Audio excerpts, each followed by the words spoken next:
The Third Worst Year by TheFrancakes. Read by LMX Mabella. Summary. Draco Malfoy has 1 year to fall in true love with Harry Potter or be turned into a dragon. And he knows that is never gonna happen. This is going to be the worst year of his life. Well, minus that whole having to kill Dumbledore or be killed by Voldemort thing. Second worst year. Oh, but there was his whole 7th year while Voldemort was using his house as a home base for Death Eaters and making him torture his fellow students. That one was pretty bad too. Fine, this is his 3rd worst year of his life. Notes. Prompt details. Draco will turn into a dragon on his 25th birthday. The only thing that can save him is a true love's kiss. His true love, Harry Potter. Draco just turned 24 and is getting his affairs in order because not gonna happen. 1. 365 days. On the quarter, the skin will shift to scales, the breath will turn to smoke, and the nothingness will be consumed by fire. Only the chosen can save the sinner's heart with a true love's kiss, so tender it slayed a dragon. Draco Malfoy leaned back in his chair, watching the smoky figure of Trelawney dissipate. With his arms crossed, he regarded the spot with calculating eyes. He didn't move. Everyone in the dark room watched him for his reaction. They were accepting a poor one at that. He leaned forward, putting his elbows in his knees and scrubbed his face. Finally, he uncovered his face and looked around. "Are you sure I'm the sinner? It's not like I actually killed anyone. Maimed and maybe tortured a little, but still, could be Zabini," he said, with sarcasm in his tone that matched his crisp black suit. "Malfoy, you need to take this seriously." Some grouchy unspeakable barked at him. Draco arched a dark eyebrow. "If you don't find true love, you'll be turned into a dragon on your next birthday." "Frankly, I'd rather die," Draco scoffed, pushing a few stray locks of white blonde hair from his eyes. Because if the prophecy was really meant for him as retribution for all the damage he caused in the war, he would rather be a dragon over the alternative. Plus, there were some rather hot dragon keepers out there if he remembered his 4th year correctly. Because, while maybe these Department of Mystery employees weren't putting the puzzle pieces together, Draco was too smart for the fates. Honestly, they needed a better writer, something not so obvious so that maybe he'd give a damn and try to find love or some shit. Because if he had deciphered the message correctly, there was no fucking way in hell he was ever going to kiss Harry Potter, the chosen one. 364.5. On his way home, Draco stopped in a muggle store on the corner. He purchased a handle of bourbon, a Kit Kat, and a calendar full of happy kittens with inspirational phrases. This wasn't unusual. Well, the muggle store part. The calendar was odd, but if he was going to track the days he had left until he couldn't sneeze without spewing fire, it made sense. It was either kittens or half-dressed firefighters, and that seemed a little too ironic even for his liking. This was going to be the worst year of his life. Well, minus that whole having to kill Dumbledore or be killed by Voldemort thing. The 2nd worst year. Oh, but there was his whole 7th year while Voldemort was using his house as a home base for Death Eaters and making him torture his fellow students. That one was pretty bad too. Fine, this was the 3rd worst year of his life. Upon getting back to his London penthouse flat, Draco drank straight from the bottle and tried to remove a rather expensive painting that the decorator his mother hired chose from the wall. He'd always found it a bit drab anyways. He found his mother had magicked it to the wall with a Malfoy family sticking spell, so only an honored Malfoy family member could take it down to prevent theft. Stupid for such an ugly thing, but it probably cost a stupid amount as well. He thought he probably should donate it to a museum, but then again, there was a bin for the second-hand store that was much closer. He'd drop it off on the way to work one day. Once it was down, he magicked a calendar to stick where the painting once had hung. "Hang in there!" an orange kitten hanging from a branch told him. "Good joke," he told the kitten, even though it didn't move like wizarding photos. It was probably for the best. He flipped through the month, checking out the other kittens and quickly counting the days. The reality of the situation hit him hard, and only one word came to mind. Fuck! 359. Dear Astoria, due to a new development, our marriage contract is null and void from this moment onward. I could explain further, but honestly, I just don't want to. Thank you for letting me put it in your ass all those times. You'll make a great pureblood wife someday. DLM. The next morning. Astoria was livid! Pansy gasped, her voice so shrill it could break glass. And maybe that was just because Draco was nursing a hangover that made his vision go a little blurry when she spoke too quickly. As if reading his mind, Blaze poured a cup of fire whiskey that he'd brought over and slid it across the counter to Draco. His friend might have been a few words, but he always knew exactly how to take care of his friends. Why? Draco said between greedy sips. I'm sure you calmed her down just fine. It took forever, Pansy whined. You took the galleons away from the posh pureblood bred for reparations, but you couldn't take the posh pureblood bred out of the girl. Or something like that. She always takes forever to come. Draco rolled his eyes. Penny didn't deny the implication. Where's Theo? We figured this was a coming to Merlin that you two were deeply in love with each other. Pansy asked, changing the subject. She found her own cup from the cabinet and poured a finger to sip on. Draco grinned. He was right about the Astoria thing. Pansy only drank fire whiskey after a good fuck. Draco scoffed.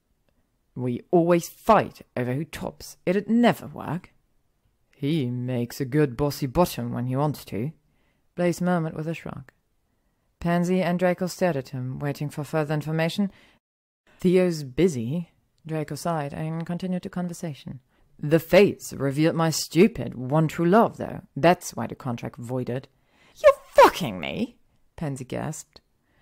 I'm probably the only person that's not, Draco shot back offhandedly. And me, Blaze said, raising his hand. Not yet. Pansy corrected Blaze, giving him a wink and ignoring his eye roll before turning to Draco. Well, who is it? You can't just say that and then not tell us. He didn't want to say.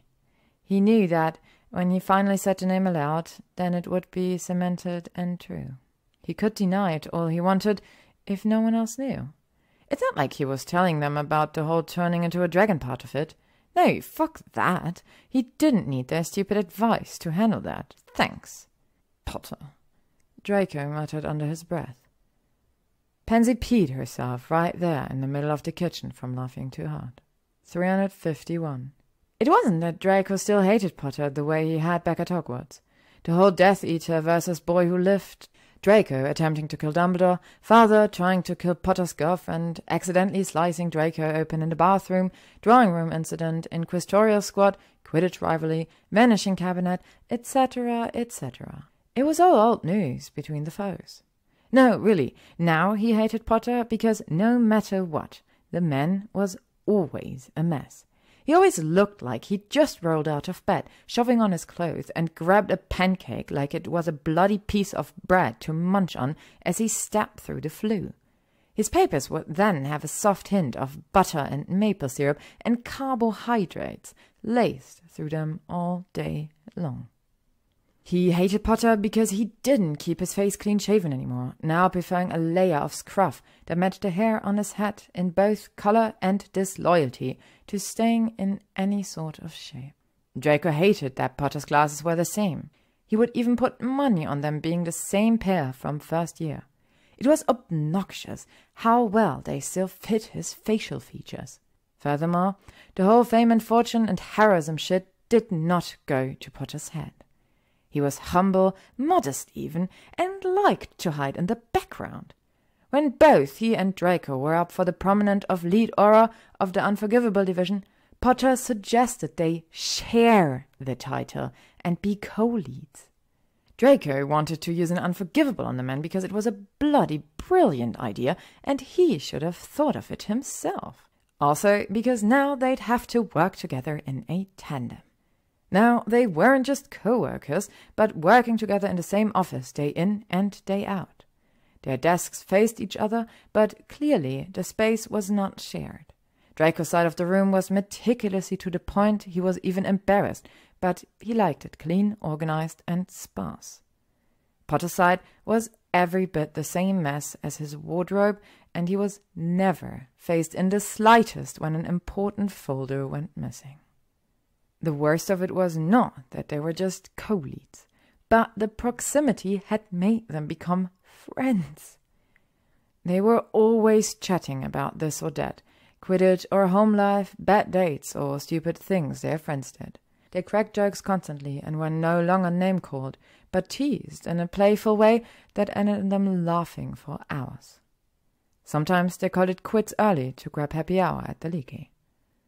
Like this morning, Potter was late. It was 15 past the hour, and there was no Saint Potter seated at the desk across from Draco. Interdepartmental memos flew around the desk, nervously shaking with the need to be read urgently. Draco had once attempted to collect the stupid paper airplanes, but they dive-bombed him as they were for Potter's eyes only, so now he just threw paper clips at them in retaliation and maybe a touch of immaturity. It was 23 past the hour when Potter waltzed in, wearing a plaid flannel overshirt unbuttoned to reveal just a plain black shirt underneath. Draco hated how tight it was, how it stretched over Potter's sculpted muscles. It was rude and offensive. "Sorry, overslept," Potter apologized, running a hand through his already messy hair and plopping in his chair. He didn't even care to pluck the memos from the air.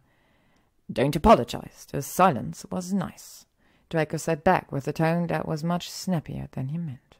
Green eyes flickered up to him and devoured his being.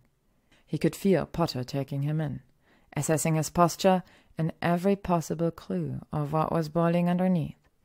Draco stole into himself, building his occlumency walls, even though he knew Potter was shit at legilimency, especially without a wand and spell set. "Did you have a nice birthday, Holes?" Potter asked finally. "Not exactly," Draco conceded. He had taken time off to enjoy his birthday, not thinking he would be dragged into the ministry to be delivered a bullshit prophecy. Though he did spend much of his time off drunk, just not on a yacht in France, with the June sun on his skin and his friends laughing around him. "That's too bad," Potter said, shifting in his seat nervously. He always did that, as if he had more to say, but knew not to say it. Sometimes Draco would enjoy watching the man squirm adorably, then tell him to spit it out, but this morning was not one of those times. He went back to his paperwork instead. How the fuck was he going to be able to work across from Potter for another year, knowing what he knew now? How could he even be friendly when he knew it would all be over soon? Finally, the mess of a human spoke again. I got you something. A present for your birthday, I mean." Draco looked up, silver eyes finding Potter holding a small package across the desk. It was wrapped in brown parchment and tied with a shoelace of all things. He regarded the gift before taking it, making sure his long, pale fingers did not touch Potter's. His signet ring glinted in the charmed sunny window, and Potter's nails looked clean and shaped nicely, albeit a bit stubby for once. Draco sat back in his chair and slowly unwrapped the package, making sure to tear at the edges and savor the joy of a present, no matter how poorly wrapped. He could sense Potter fidgeting in his seat across from him. Obviously it wasn't elegant paper to save, but Draco had never torn into a present. Never been allowed to. When he popped the top of the small box, a snitch flew out. It hovered in front of Draco's face, flapping its wings quickly, but with no intention of escaping. The sun caught the metal surface, winking at him, telling him to catch it. Draco felt nervous to touch it, so he just let it float, unsure if this was a mockery of his seeking abilities or something different. "It's from our first match together," Potter announced, his voice cracking and gruff with nerves. It always wanted you to catch it, you know. It was hovering by you the whole game. So you're saying I was just oblivious and a bad seeker? Draco asked, finally looking back at Potter and raising a dark eyebrow. He meant it as a tease, but the other former seeker blushed and shifted awkwardly in his seat. Draco kept his face blank while he internally savored watching Potter fall apart and memorized the way his blush spread from his neck upwards instead of starting in his cheeks. "No, I just—" he gulped down air. Whatever he wanted to say was getting lost in his mind, making Draco skeptical and nervous himself. I always thought you were a brilliant seeker." "You were just better," Draco replied with another tease, this time trying to hide his own blush. "Shut up," Potter chuckled. It always wanted to be yours, is what I'm trying to say." "Nothing wants to be mine," Draco laughed, shaking his head as he watched the snitch fly away from his face and up to the ceiling, joining the circling memos above Potter's head, out of Draco's reach. Not his at all. Potter shifted again, another quip on his tongue he fought to keep under control. "Well, I hope you have a better birthday next year, then." Potter finally settled with a small, pitying smile, and finally collected his memos from the air to get to work. Draco watched the dark-haired man for a moment longer, the way Potter's bright green eyes read over the parchment, and how he bit his slightly chapped bottom in a thought. How Potter found his quill in the mess on his desk without even looking. How he silently mouthed the words he scratched back in reply, then scrunched his nose when he misspelled something and had to cross it out. The irony of everything, how next year his birthday would be his end. How this man across from him could be his savior. Again, how a year was so far away, and also no time at all. The snitch made its way back to Draco, but the man didn't reach out and catch it. Doubtful. Draco sighed to himself and started back on his paperwork. Finally, out of everything, Draco hated Potter because he was pretty sure he was already in love with the man. To be continued. Thank you for listening to today's chapter of The Third Worst Year by TheFrancakes, read by Ella Makes My Bella. If you would like to stay up to date on upcoming chapters and stories, you can follow me on YouTube, Spotify, AO3, Instagram, or Tumblr.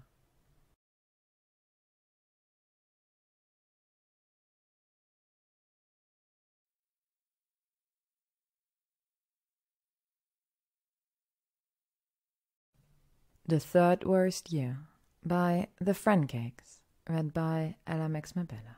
2. Somewhere between 346 and 331. Fantastic beasts and where to find them. Dragons, class XXXX. These creatures are known wizard killers and are impossible to train or domesticate. Common Welsh green. The common Welsh was green in color and with 2 spiked horns that resided on top of its head. A native dragon of Great Britain. Well, that one would be boring as hell, but boring was better than some of the other options. Hebridean black. It had dark, rough scales, ridges along its back, and a tail tipped with an arrow-shaped spike. The Hebridean black had brilliant purple eyes and could grow to be up to 30 feet long. Sounds intimidating. Definitely in the top 5, maybe even top 3. Rather intrigued by the idea of having purple eyes, actually. Hungarian horntail. Considered to be the most dangerous dragon. It had black scales and was lizard-like in appearance. It also had yellow eyes, bronze horns, and similarly colored spikes that protruded from its long tail. It would be too on the nose to become the same fucking dragon as Potter's Tri-Wizard task, wouldn't it? And then again, the fates are uncreative fools, apparently. I hate this. French Tarrasque. The Tarrasque was said to dwell in Provence. A fearsome creature, it supposedly had the head and jaws of a lion, the body of a turtle, 6 bear-like legs, and a scaly tail ending in a scorpion's sting. How is this even considered a dragon? Rather die. Should have blazed there just in case I'll need to be taken out immediately. Fearsome, my ass. Ukrainian Iron Belly, the largest dragon breed ever recorded, metallic grey in colour with an immense wingspan, long talons and rough scales, said to be as hard as steel. Top choice, but I'm sure I don't get a choice. Better ask Mother if there's any Ukrainian in the bloodline. 320. Ukrainian? No, not as far as I know. French from your father, and there is some Japanese in the black line, but that's more on your cousin's side. Draco's mother explained, levitating the teapot across the patio table. He wasn't sure how there was a cousin's side, seeing as the blacks interbred for decades, but he didn't care enough to ask. Instead, he shook his head to the tea. She still poured him a new cup. Narcissa Malfoy never took no as an answer. Japanese, not Chinese, he clarified, and she shook her head. Damn, there went his chances for a Chinese fireball. Why do you ask? She hummed between silent sips of hibiscus tea. He didn't like the taste, but he wasn't about to complain. No reason. I've got to get going, though. He tried, but she gave him that look, and he knew to stay seated. You can go after you tell me why you broke things off with Astoria, she said with a stern tone, her blue eyes matching the ice in her voice. Ah, so you heard about that? Draco grimaced. I got a howler from her mother. Narcissa grumbled with an eye roll. Draco grimaced even further. If he was still 14, he'd probably have started apologizing for putting his mother through such an event. Also, he probably would have been sent to his room without supper for treating Astoria in that way. Thank God he was a decade older. Not that I'm terribly upset about losing the Greengrasses as in-laws, but I thought you were actually rather taken with the girl, Narcissa said with a nonchalant polish that only those close to her knew to be her perfected fishing strategy. Draco had figured it out at some point in his teen years when she was snooping for information on what he and Theo got up to in the Knot greenhouse after family dinners together. She was acceptable by you and father and a fun shack, but there was no feelings involved, at least on my side of things. Draco explained, trying to mirror his mother's nonchalant tone by giving her details that didn't truly matter. So, what changed? Is it Theo? She asked, raising an eyebrow. Merlin, why does everyone think I'm suddenly in love with Theo? He groaned, slouching in his chair and running his hand through his hair. Suddenly? She asked, eyebrow raising, a smirk on her lips from a memory of exactly what she found in the greenhouse when checking up on them. Theo on his knees, Draco's cock in his mouth, and his mum opening the door asking if they'd like ice cream for dessert. He wanted to die again just thinking about it. That was a phase, Draco muttered. A phase that lasted almost 5 years on and off, but she didn't have to know that. Well, the Theo part. The males, not so much. So there is someone? Narcissa preened, her smirk turning to a smile. Draco knew she always wanted a love match for him. When she told him about accepting the marriage arrangement with Astoria, she had given him a good 2-hour lecture about finding true love. Merlin, if she only knew what he was dealing with now.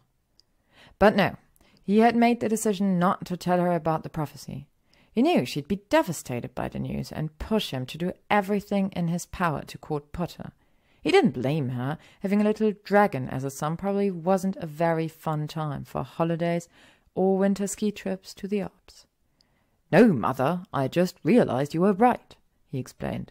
If I were to find love, I'd like to be able to choose it.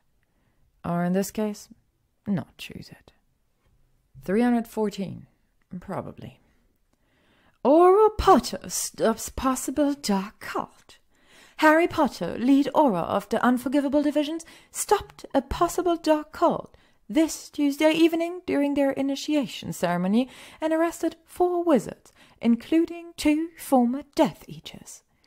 Though Potter would not speak on what the ceremony entailed, whispers around Nocturne Alley suggest that the use of the Imperious Curse on Muggles was one of the main trials. Unfortunately, the rest did not happen peacefully. Almost an hour's worth of spell battles commenced once the Aurors were on the scene. A source inside the department reported this may have been due to the Aurors apparating to the wrong destination. The source reported their speculation that the incorrect location had been given to Potter on purpose in an attempt on his life, and an internal investigation has been called for. There were thankfully no injuries, but half of the manor the ceremony took place collapsed due to errant spells. Potter heroically saved our Draco Malfoy from the falling rubble, and yet the two were seen yelling at each other afterwards, leading to further suspicion that Potter believes Malfoy was trying to help the Death Eaters escape. As well known, Potter mercifully allowed the former Death Eater onto his team. A correlation between the cult's Death Eaters and Malfoy has been suggested, but no one from within the department will confirm or deny if Malfoy is, once again, suspected of tampering with ministry records. Draco rolled his eyes as he crumpled the paper. Beyond the paper getting it horribly backward, if he really wanted Potter to save his life, he'd kiss the man. The raid had gone smoothly, minus the normal stupidity that came with every raid. Mostly, someone had said they were to go to a street instead of an avenue and ended up in front of the intended location instead of behind it, alerting everyone to their presence. There had been a few minutes of dueling with the cult inside the manor, but it was over relatively quickly. Maybe 10 minutes tops. Draco was quick with a shield spell, keeping Potter and himself from being hit by a flame curse. Potter then cast an extinguishing spell in the direction of the ricocheting curse, dousing the fire before it even started to burn. If anyone, save the culprits, had been watching, they would have noted how the two auras worked in perfect tandem, expecting the other's spell work before it was even cast. They were both experts in their fields, masters at their spellwork, and the prime example of law enforcement at its best. Draco's eyes glanced at the messy desk across from him, still empty even though it was 10 till the hour. He suspected he wouldn't see Potter for at least another half-hour, maybe longer, if he was nursing a hangover after the number of whiskey shots he did at the pub the night prior. Honestly, he'd never bicker with Potter about what pub has a better happy hour again, especially if it would be reported as a screaming match. Surprisingly, Potter burst in at exactly 9, with his hair looking extra bedheady. His glasses were smudged and tilted in a way that made him look much more curious than normal. "Morning," Draco chuckled, rolling his sleeves in nice crisp folds. "We should drink more often if hangovers are what make you on time." "Sure, you're here," Potter grumbled. "You didn't see the paper yet, did you?" "Ah, yes. Thank you for saving my life once again," Draco deadpanned. Potter's face crunched with something between anguish and annoyance. "I already wrote the paper trying to get it all redacted," Potter grumbled, plopping into his chair with no allergens whatsoever. Draco had a flash of the night before. Potter slumped in the booth across from him, tired but laughing hard at his own joke. Draco was pretty sure he'd laughed along too. "You don't have to do that," Draco murmured. "It won't matter in a year anyways." "Why? What's happening in a year?" Potter asked, perking up and sitting a bit taller. Even his hair seemed to perk up. It was such a Potter thing, curious at every clue and ready to learn a whole new world of information. It was cute when it wasn't about Draco's business. Draco realized his fault and closed in on himself. He swallowed and looked down at his hands, pale and scarred from when he covered his face from the chandelier crashing. He fiddled with his signet ring. "Nothing that'll make the news," he finally shrugged. If he looked up, he would have seen concern and worry crossing Potter's features. He would have seen the brunette fumble for something to say, opening his mouth once, twice, and a third time with words of support, but failing to find the right ones. If he looked up, maybe he'd known he wasn't so alone in his feelings. But unfortunately, Draco didn't. 311. This month's kitten was a black Bombay with green eyes curled up around a ball of pink yarn. Be brave, be bold, be beautiful. Draco regretted not buying the firefighter calendar. Potter's birthday. Unlike Draco's birthday, Potter's was practically a paid holiday. It was a top story in a newspaper, and there were events around the city to celebrate. Even when Draco entered his office, he found the golden couple had decorated it with streamers in gold and red. "It's crooked," Draco commented, standing in the doorway as he watched Weasley and Granger try to spell parchment to the wall behind Potter's desk. "Ron, pay attention!"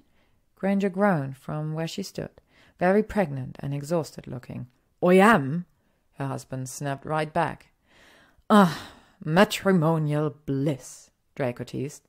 Though he had not become great friends with the married couple, he had been to the pub a handful of times after work, and the three had become amicable, if not friendly.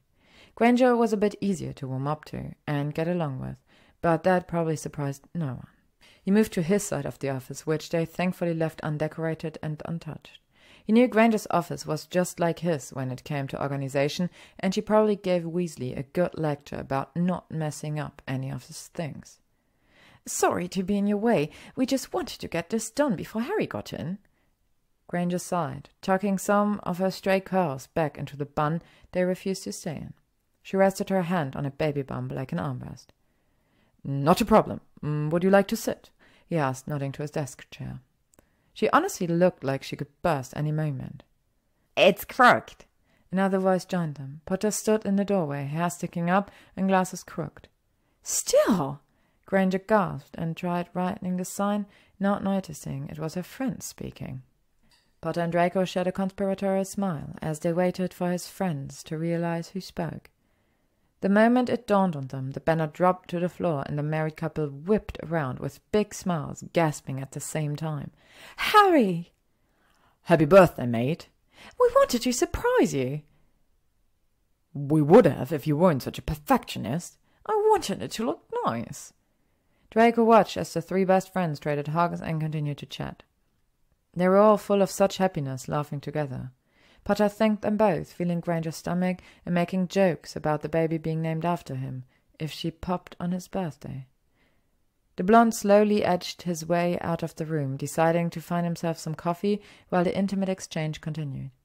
He had long grown out of his jealousy of their friendship, but watching them together still made him miss his own friends that he would soon be losing. Even if he were to retain his consciousness, as one did when they transformed into an animagus, what would he do? Mate with a female and protect an egg?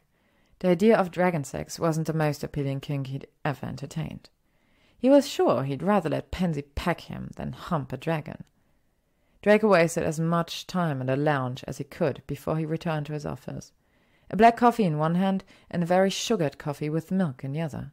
He slowed his steps as he came closer to the office door, not meaning to eavesdrop, but also not wanting to return if the golden couple was still flitting around. "Sorry you got to spend a day with Malfoy, mate." Weasley's voice drifted out the door. "He's not so bad," Potter said with an awkward grumble. "He was perfectly nice," Granger cut in, loud and parental. She was going to be a great mother.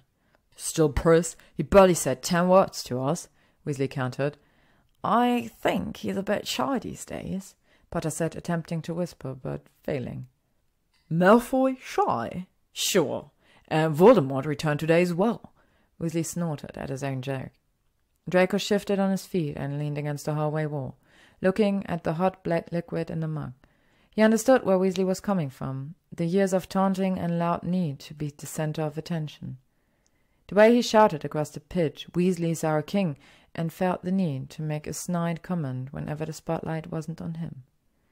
But Potter was right, that was then, and now? Now he just wanted to disappear into the coffee he held. He learned his lesson, knew now that it was better to melt into the wall than take up the hallway. He knew no one wanted to hear what he had to say, that he would never earn respect back from the Wizarding World, that there was no way he'd ever fit in with Potter and his friends.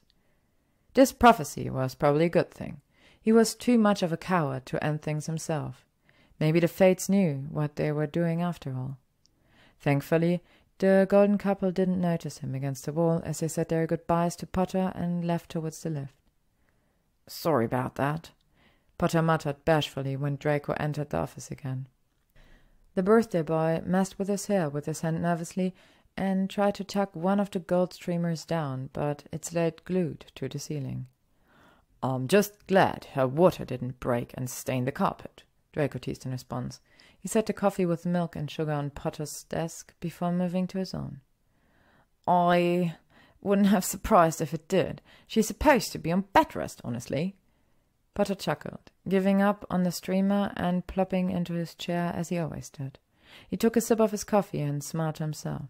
Draco knew the exact amount of sugar and milk by heart now. Draco set his coffee down on the desk and bit his lip. Potter's desk was now loaded with presents and gifts from colleagues, from memos sweeping in to dropping off packages.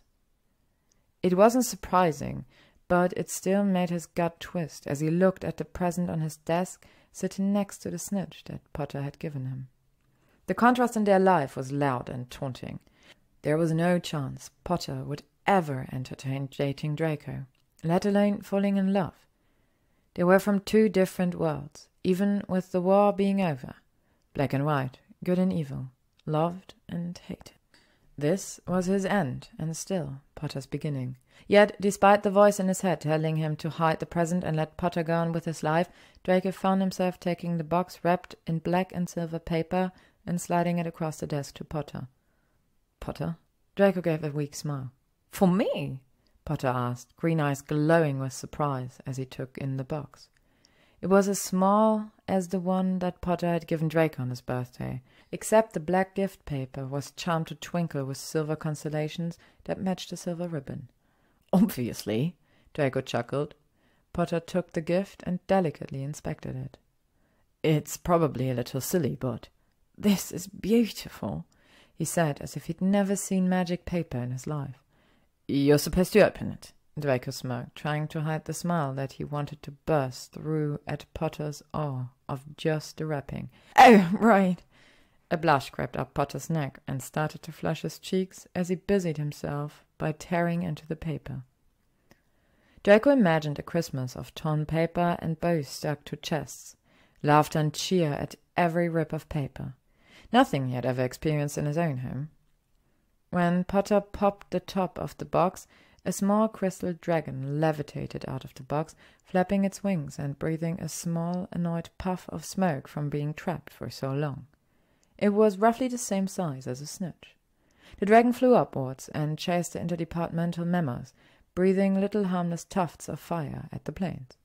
Every time its crystal wings hit the light, a rainbow sparkled on the walls behind it. "It's not silly at all. I love it," Potter said with his eyes glued to the dragon, a beautiful smile on his lips as he watched like it was his very first time seeing magic. His pure awe made Draco's heart twist in a bittersweet pang. "It kind of reminds me of you," Potter finally said, making it Draco's turn to blush. That wasn't his plan when he bought the gift 4 months ago, when he saw it in Spain and couldn't stop thinking of Potter, but he supposed it was fitting. "What sort of dragon is it?" "Not sure yet," Draco murmured, remembering his research. "I'll have to ask Charlie. He still works at the Romanian Dragon Sanctuary," Potter said, his eyes returning to the dragon that had landed on one of the gold streamers and begun to munch on the paper. "Weasley?" Draco asked, his interest suddenly changing.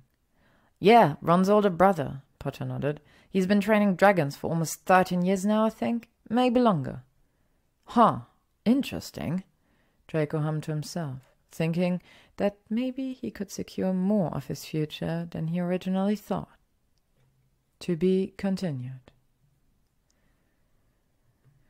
Thank you for listening to this chapter of The Third Worst Year by TheFrancakes, read by LMX Mabella.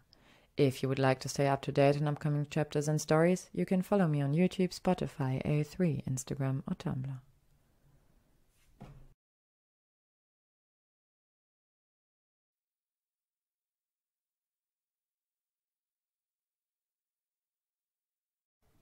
The Third Worst Year by TheFrancakes, read by LMX Mabella. 300 plus minus. Dear Charlie, I've been alerted to the fact that upon my 25th birthday, I will become into possession of a dragon per Malfoy tradition. Seeing as the creature neither fits nor belongs in my London flat, I would like to make arrangements to have the dragon sent to your sanctuary instead.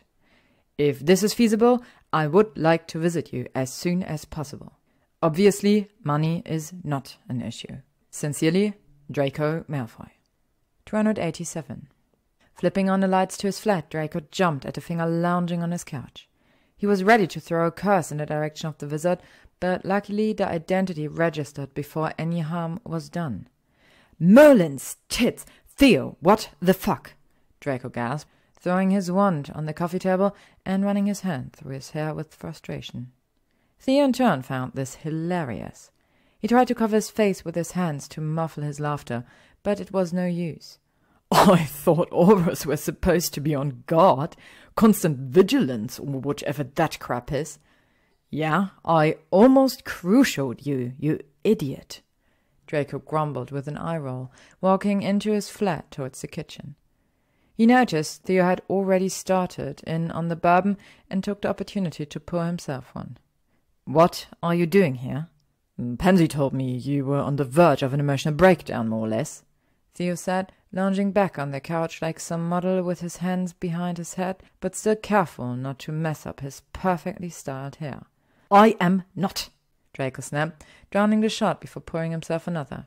"And that you're not handling Potter being your soulmate very well," Theo continued, as if he had not heard his friend. "He's not my soulmate," Draco once again snapped. "Oh, good, so I still have a shot," Theo preened sarcastically, getting up off the couch and moving to the kitchen with Draco.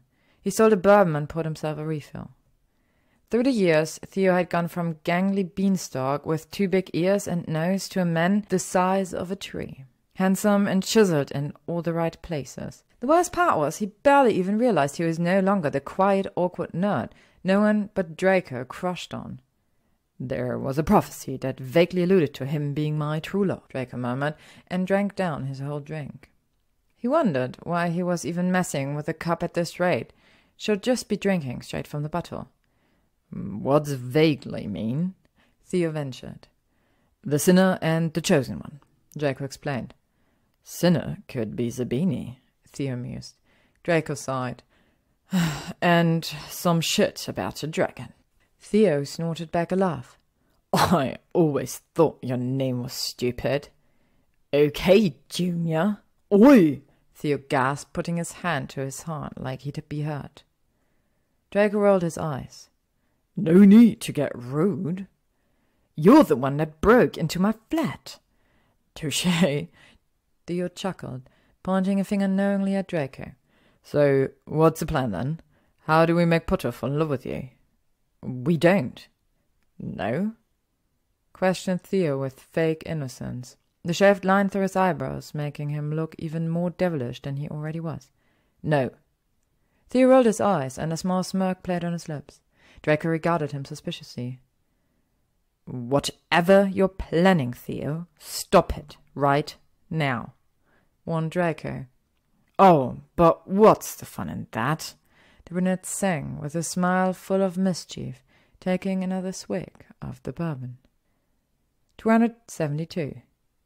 "Draco, wish my family had that tradition. We just get handmade sweaters on Christmas with our initials. Totally stoked to set up for your dragon. No money necessary. We're here to keep dragons, and people, I guess, safe. Though a donation is always welcome. Swing by any time and I'll show you around. Best, Charlie." Late 264. The club was way too loud and too crowded. Draco blinked through the flashing lights and glared at the back of Theo's head as they weaved their way towards the VIP area that was roped off from the other tables. Draco swipped a drink from a tray floating by and downed it in one gulp. It might be missed by whoever ordered it, but he sure as hell needed it if he was going to spend longer than 10 minutes in this place. Though most would think, with his posh attitude, that Draco thrived at high-end parties, it really wasn't his scene at all. He was always nervous someone was judging him and going to bring up the past. When the war had just ended, he would get shouted at in the middle of shopping in Diagon Alley. Once he'd been minding his business at the leaky, and a woman threw her drink in his face for just merrily sitting next to her. All he really wanted to do was go home and pack for Romania. He had not been given his requested time off. Apparently, he had used it all for his birthday and not earned enough back. When he said that he'd take an unpaid day, Kingsley made a fuss about responsibilities and proving that he deserved to be a co-lead, let alone an aura at all. Draco kept his snide remarks about not deserving anything to himself and decided he'd take a weekend trip instead. So this midweek clubbing routine of Theo's was not in Draco's wants or plans.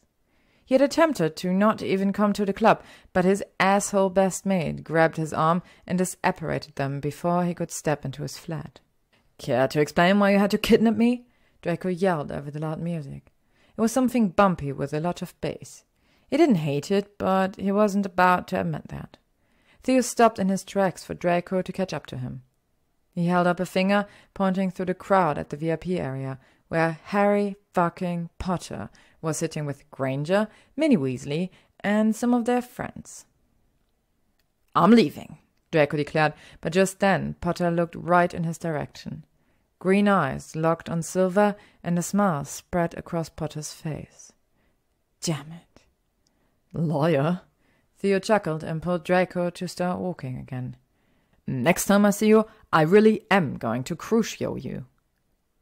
Draco shot back at Theo just before they reached the group. There were drinks all over the table, half drunk and clearly a sign the party had been going on for a bit. Even under the flashing lights, Draco noticed how flushed Potter's cheeks already were. Draco and Theo said their hellos, Theo by giving hugs and Draco head nods with his hands shoved in his pocket. "Sorry we're late and missed the surprise. Draco here mixed up the days." Theo lied flawlessly. Draco shot him a look of murder, but Theo barely even flinched. "Nothing like a birthday party a month late," Potter said awkwardly, standing up to welcome Draco. Draco just stood, unsure what to do with his hands. Did they shake hands? Should they hug? Maybe one of those half-hugs heterosexual males did that were a blatant cover for wanting to suck each other's cocks? Potter seemed unsure what to do as well, and settled with just messing up his hair with his hand and shifting from foot to foot. It looked as if his friends had attempted to make him dress up for the club in a black jean and shirt combo. But he still looked just so Potter. It made Draco melt worse than if Potter had found the correct attire.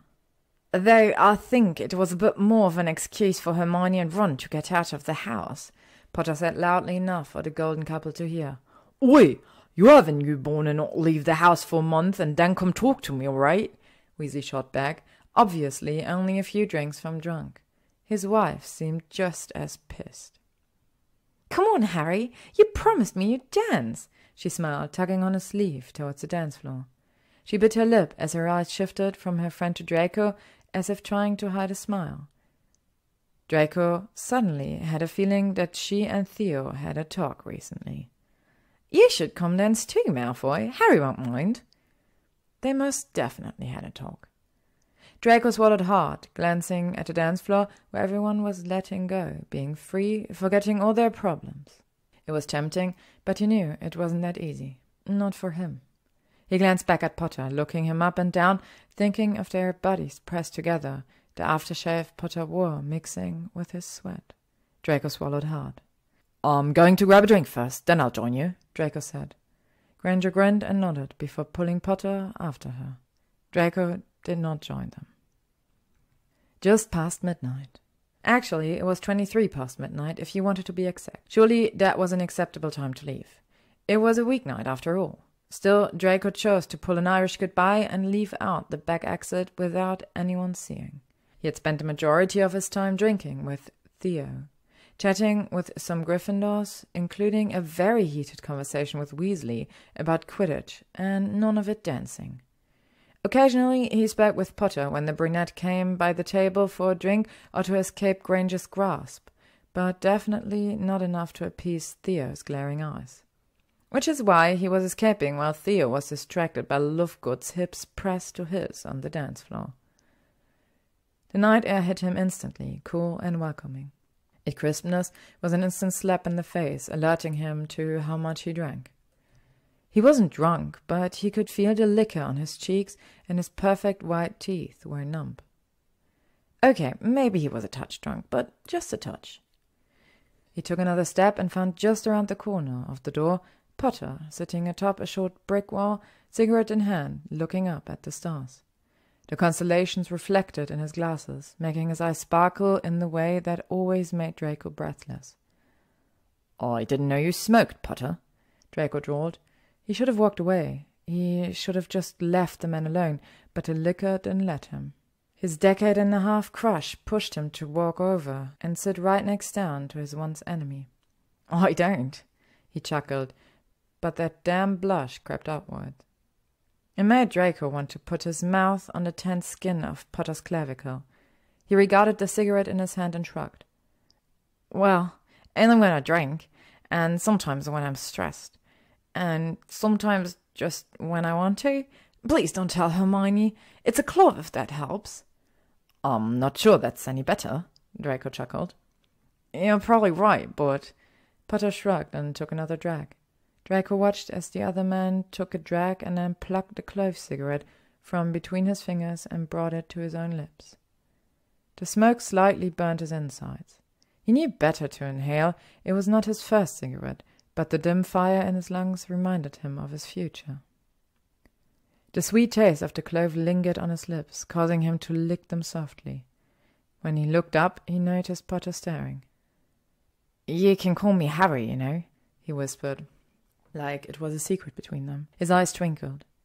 Draco chuckled and nodded softly, whispering in return, "I know." "Then why don't you?" Potter asked innocently. Draco looked up, the green connecting once again with silver, pure and pleading, sincere and drunk. "It makes it easier to ignore," Draco said, biting his lips. He could feel the cigarette start to burn his fingers, but he also couldn't look away from the man in front of him. Potter's brow furrowed a bit. "Ignore what?" "How much I like you," Draco whispered, biting his lip as a tingle of whiskey and feelings took over. Potter's eyes went wide as an owl's as everything processed in his liquored mind. Draco waited for the blush to creep up Potter's neck, but it wasn't coming. He was already warm from dancing, but still. Maybe he didn't. Oh, fuck. A panic ran through Draco, and just as he was about to take it all back, the back door slammed open. "There you are!" Granger shouted. She wavered on her feet, obviously much more drunk than the two men combined. She was obviously loving the chance of giving her mother-in-law the night to babysit. Her eyes turned to Draco and she frowned. "You know, you really shouldn't smoke. It's bad for you." Draco chanced a glance at Potter. His blush was creeping upwards once again. "You're probably right," he conceded as he turned back to Granger, taking another drag. She made a face, but left her mothering behind. "It's our favorite song. We have to dance," she told Harry and waved him inside. "All right," he said, as if he was both nervous and unsure if he should be leaving. He fitted it with his hands, unsure to hold them at his sides or put him in his pockets. He eventually shoved them in deep, as if to just imprison them so they'd stop moving. "I'll see you back inside." The blonde nodded and watched the two best friends go back into the club. Granger took Harry's hand and yanked him inside. But instead of finishing the cigarette and following them, Draco apparated home and hoped to Merlin that Potter was too drunk to remember what he just confessed. To be continued. Thank you for listening to today's chapter of The Third Worst Year by TheFrancakes, read by Alex Mabella. If you would like to stay up to date on upcoming chapters and stories, you can follow me on YouTube, Spotify, AO3, Instagram, or Tumblr.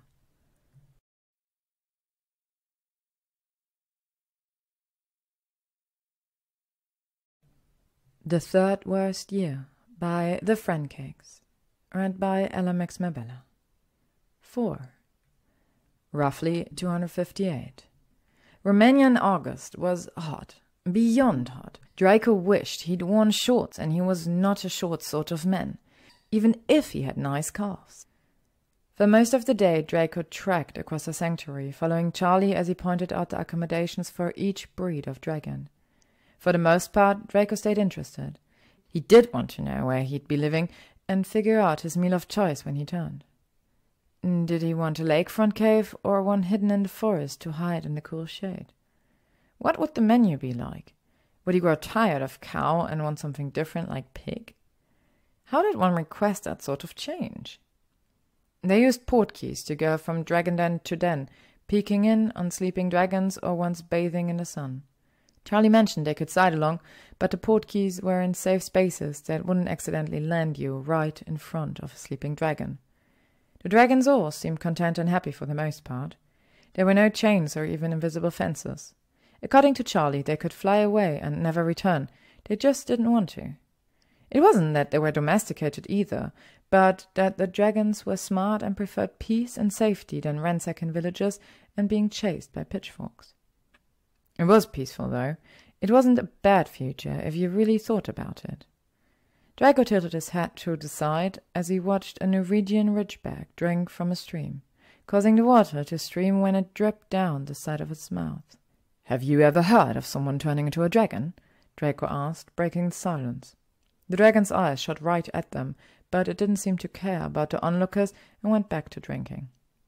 Charlie turned, though, furrowing his brow, making his sun-kissed freckles wiggle. "Like an animagus?" "Sure," Draco shrugged. "No, not in my experience." Charlie shook his head, a long auburn hair falling into his eyes, his voice low and gruff in a way you would expect. "Why?" Draco shrugged again. "No reason." The ridgeback extended his wings and used them to move a soft breeze through the trees, cooling them all. "Would be pretty cool, though," Charlie said, breaking the silence once again. "You think? I think it'd be lonely, with everyone being so scared of you, thinking you might hurt them any second." Draco hummed thoughtfully. "Not even worth giving you a chance, really." He thought about the last few days, how Potter had avoided him at work and said nothing that wasn't work-related. Maybe he had been too drunk to remember. Maybe he did remember, and he wanted nothing to do with Draco's feeling. Maybe the past still ran deep, and Draco was just an idiot to think things were any different. Draco knew he'd been stupid to confess anything. He still had no idea why he had. "Sounds like you're talking about more than just dragons," mused Charlie with a chuckle that matched the sunlight. "Huh, maybe." Draco blushed softly, shifting on his feet awkwardly. He looked back at the dragon, at the stream that had laid down to take a snooze in the sun. "Might have more in common than just the name." "Like being beautiful and strong?" Charlie asked, raising an eyebrow and smiling over at him. Draco's blush darkened. "I don't know about that." "I do." Charlie nodded, hands in his pocket. "I think it's time to show you the other thing us dragon keepers get up to out here." "What's that?" Draco asked. It was now his turn to raise an eyebrow. "Get bloody pissed." Charlie laughed, clapping Draco on the back and apparating them back to the keeper's village. 257. Getting drunk with the dragon keepers was not a smart idea. They were World Cup-level drinkers. Bottles of whiskey were drained in shot competitions, and they introduced Draco to muggle drinking games. He was exceptionally good at the one where he threw a snitch-sized ball into cups, but a comical joke at trying to flip his cup over correctly. Granted, he'd been so smashed by then, he still wasn't sure which way the cup was supposed to land. The night quickly got away with him due to the buzz of the liquor and the pressure of being Draco Malfoy dissipating quickly. No one seemed to care about the past, about the war, about his cowardly deeds and awful choices. They all shook his hand and welcomed him into their club the second he sunk a ball perfectly into a cup. It was how he wished life always was. It had been easy to get lost in the night of being anyone but himself. Which is maybe why he started returning Charlie's secret smirks. Why he let the dragon keeper hold his hand under the table and pinch his ass when no one was looking. Why he wet his lips when he caught Charlie looking at them. Why he didn't put up any fight as he was pushed up against the wall on smoke break and snogged the fuck out of the man. He didn't taste like cloves, but it was close enough. Honestly, those lips must have had a lost spell cast on them. They ditched the party quickly after that. It was a drunken haze how they got back to Charlie's place or even lost their clothes, but he remembered the sex. It was good. Really fucking good. It was bent over the couch and got railed until you couldn't remember your name. It was lifted off the ground, legs wrapped around his waist, muscles pulsing and being impaled deep on his cockwood. It was fucked so hard so many times you sleep in too late to sneak out before the other person awoke, and you had to face all the shame of the things you moaned and how many times you came good. Draco found Charlie in the kitchen, fixing coffee and some breakfast for both of them. He wore joggers low on his hips that didn't hide away the part of him Draco remembered being intimately inside of his mouth the night before. "Made some breakfast so you don't portkey on an empty stomach." The freckled man smirked as he placed some toast and eggs on the counter. Draco liked how he wasn't ashamed about the scars across his chest. He'd never had that sort of confidence with his own.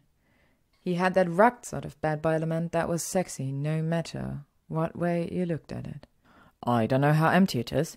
Might still be a little drunk," Draco chuckled, pulling his shirt over his head and sitting down at a bar stool across from Charlie. "Yeah, it's just liquor in there," Charlie teased with a wink. "Oi!" Draco gasped and threw a napkin at the men, causing them to break out into laughter. As he took a sip of his coffee, Draco was almost glad he wasn't able to sneak out. Maybe he'd gotten a good fuck, but he'd also seemed to have gotten a good friend.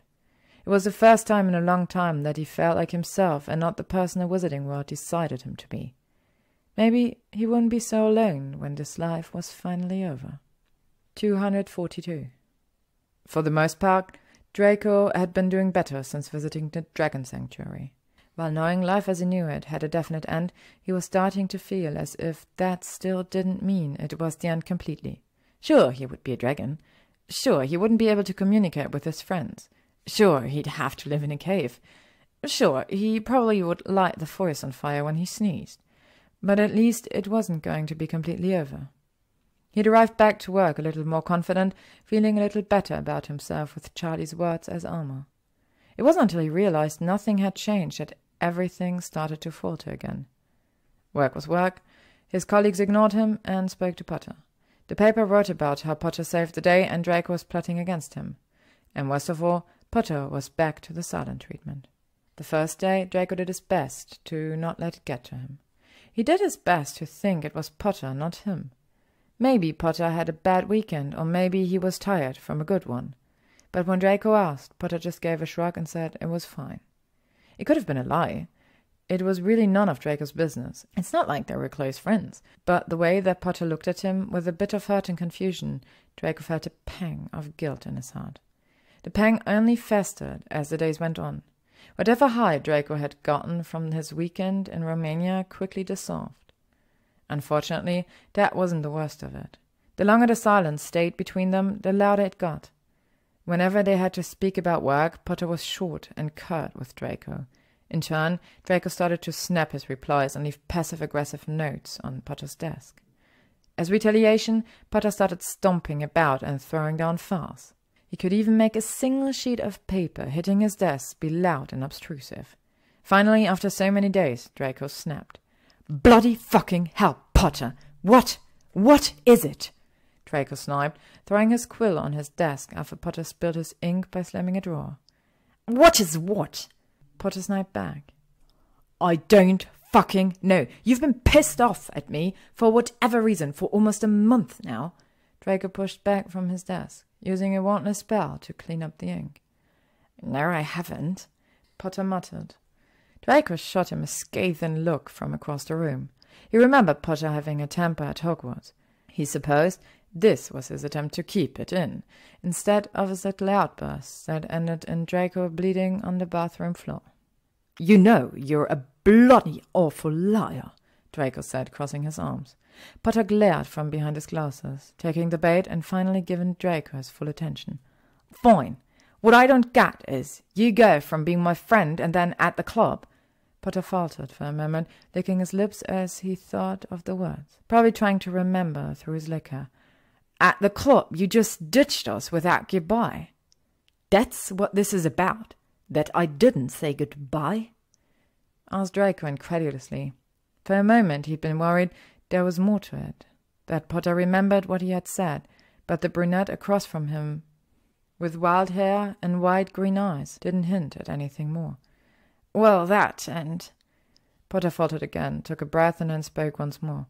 "You also barely spoke to me afterwards, and then spent a random weekend with Charlie Weasley, of all people. You hate the Weasleys."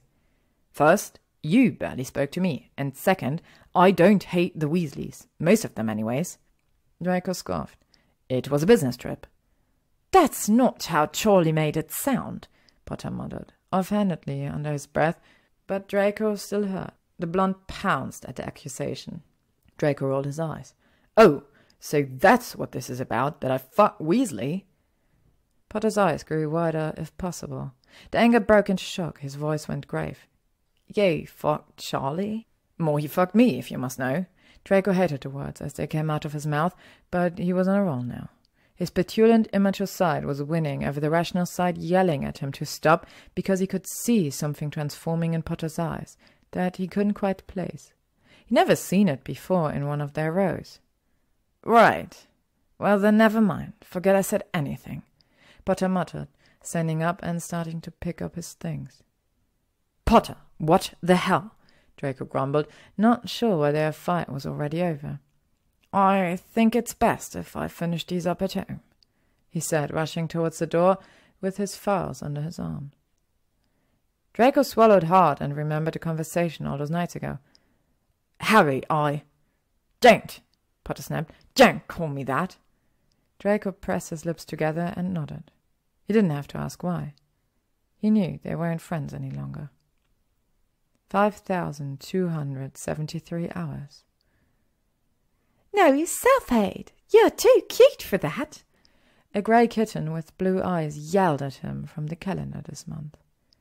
Clearly, the kitten had never self-sabotaged their life by having a one-night stand with their crush's best friend's brother. To be continued. Thank you for listening to today's chapter of The Third Worst Year by TheFrancakes, read by LMX Mabella. If you would like to stay up to date on upcoming chapters and stories, you can follow me on YouTube, Spotify, Instagram, AO3, or Tumblr.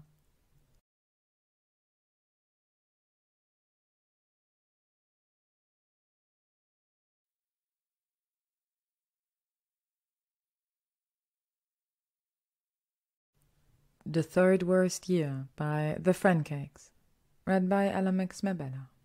5. 6 months left. Things didn't get much better for Draco by the halfway mark. The kitten calendar told him to follow your heart and your dream, but he really wasn't sure how to apply that to his current circumstances. He wasn't even sure he had a dream anymore. Once upon a time, he dreamt of a life of love and safety. He'd think about finally finding peace and not being constantly reminded of his fuck-ups as a child.